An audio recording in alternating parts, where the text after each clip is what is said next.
सुनील जी और मेरे साथी दिनेश जी, इसके अलावा भी जिस साथी का भाई नाम रह गया, मैं तो हमेशा एक बात कहता हूँ और मन से, भाई जिस साथी को नाम चाहिए हो तो लिखवा के ही बोल देंगे, और जिसने 35,400 अपना अधिकार चाहिए उसको आपको वो लड़ाई लड़नी है, नाम नहीं आपको 35,400 दिलवाने का काम करेंगे। आप लोगों ने जब आपकी लड़ाई शुरू करी, CAWS का जब गठन किया गया, उसी दिन से मैं आपके संपर्क में हूं और बड़ा अच्छा लगा कि देर से ही सही कि हमारे हरियाणा प्रदेश के तमाम लिपिक वर्ग, हर एक विभाग का लिपिक वर्ग एकजुट हुआ और ऐसा एकजुट हुआ कि सरकार की रातों की नींद खत्म करवा दी। वही उन साथियों कैसे बैठावा,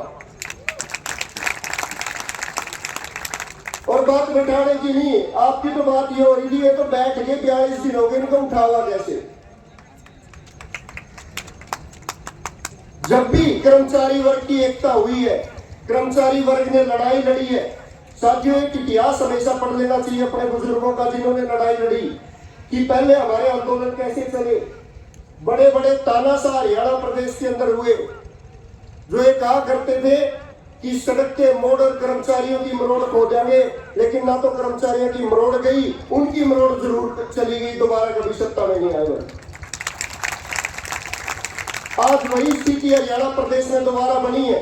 ऐसे मुख्यमंत्री बैठे हैं, ना तो आपकी बात को सुनना चाहते, अगर सुन ले तो समझना नहीं चाहते, और आपके साथ तो एक बड़ा मजाक जो सबसे बड़ा कर्क है, ये क्लर्क तो हमें पता है भाई, हम बोलते हैं एक दूसरे को, ऑफिशियल नाम जो दे दिया है मिनिस्ट्री स्टाफ,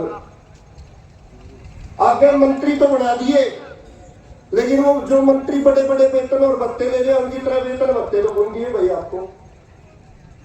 लेकिन आप अपनी ताकत भूल गए कि उन मंत्रियों को सारी फाइलें तैयार करके आप देते हो, उनको यह बताते हो कि आपको ने करना क्या है, इस विभाग के नियम क्या है, कायदे क्या है, कानून क्या है। ऐसे ऐसे मंत्री हमारे विभागों में आके बैठते हैं, उनके सामने अगर फाइल तैयार करके देते हैं, उनको तो यह भी नहीं पता होता किस पेज पर साइन करने और किस पर नहीं करने। बस आप अपनी ये ताकत पहचान लेना। और साथियों जो एकता आप लोगों ने बढ़ाई थी, मैं तो PVSS में हमेशा एक बात बोलता हूँ OPS की लड़ाई में कि पद विभाग और संगठनों की दूरी बुलाकर जब हम एक मंच पर आ जाएंगे, OPS क्या 35,400 क्या, इसके अलावा भी हमारे जितने अधिकार है हम सरकार से छीन के लेंगे। फिर एक दूसरी हमारी जो सबसे बड़ी कमी, वो कमी ये है कि 5 साल तो हम इस सरकार से हक और अधिकार के लिए लड़ते हैं कि नहीं लड़ते हैं भाई। और आप लोगों ने तो इतनी मजबूती से लड़ाई लड़ी, शायद किसी ने लड़ी भी नहीं होगी, वो लड़ाई आपके इतिहास में दर्ज होगी। लेकिन अंत में जब उस लड़ाई को मूर्त रूप देने की बात आ जाती है, जब आपकी बात नहीं मानी जाती, आपके हक और अधिकार नहीं दिए जाते, और दोबारा से 5 साल बाद फिर चुनाव आ जाते हैं, फिर हम अपनी उस लड़ाई को भी भूल जाते हैं और मुद्दे को भी भूल जाते हैं। फिर बात याद आती है, ना भाई ये तो मेरी जाति का है, कैंडिडेट खड़ा हो गया, मैंने तो इसका वोट देनी पड़ेगी, मेरा भाईचारा खड़ा हो गया, इसको वोट देनी पड़ेगी। नहीं, ये तो मेरे धर्म का खड़ा हो गया, इसको वोट देनी पड़ेगी। धर्म और जाति के नाम पर बट जाते हैं। और उन साथियों को मैं हमेशा एक बात कहता हूं भाई, जिस भाई ने CAWS का ये नारा याद नहीं रहता, जिस भाई को OPS याद नहीं रहती, जिस भाई को अपना अधिकार याद नहीं रहता और जाति और धर्म में वोट देता है, वो एक काम कर दिया हमारा गया है। जिस नेता को जाति धर्म पे भाईचारे के नाम पर वोट देता है, उससे अपनी 35,400 करवा लो, हमारी हम लड़के करवा लेंगे।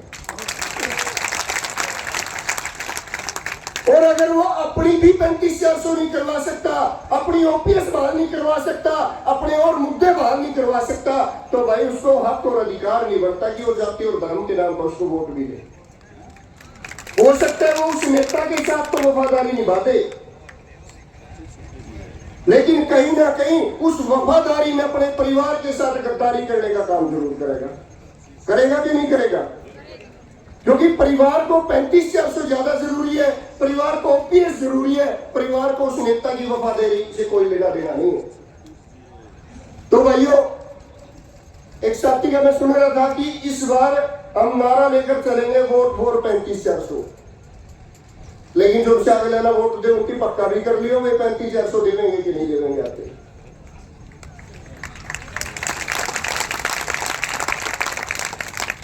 और अगर वो तैयार हो जाए, ये ना मानने रख ले, तैयार हो जाए, तो निश्चित तौर पे हमारा ये भी है, हम उसका खुल का समर्थन दें, क्योंकि हमने तो आजमा के देखा है।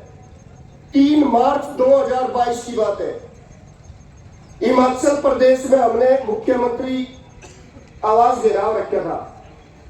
तो इस आंदोलन में पहली लाठी वहां खाई थी, और पहली लाठी लगते ही एक बात कही थी कि ये लाठी हमारी पीठ के ऊपर नहीं लगी, आपने अपनी नींव खुदवाने के लिए हमारे ऊपर लगा दी। और हिमाचल प्रदेश का मुख्यमंत्री पंचकूला में 3 बार आके बोल के जा दिया कि मेरी कुर्सी तो भाई ओपीएस वाले लेंगे।